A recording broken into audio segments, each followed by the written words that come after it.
koloběžce dvou tramvají na zastávce v brněnské ulici Vídeňská. Řidič tramvaje zřejmě nestihl zabrzdit a narazil do tramvaje stojící před ním. S těžkým zraněním pak skončil v nemocnici. Další 3 cestující byli zraněni lehce. Toto je tramvaj, která dnes ráno krátce před 7 hodinou narazila do nízkopodlažní tramvaje stojící na zastávce u nemocnice u Milosrdných bratří.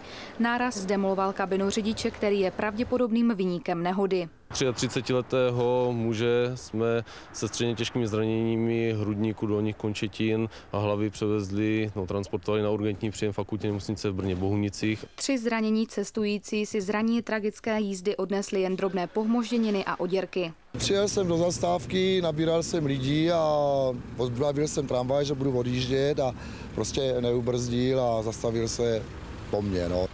Doprava byla v místě nehody na hodinu odkloněna. Dopravní podnik provoz krátce před 8 znovu obnovil.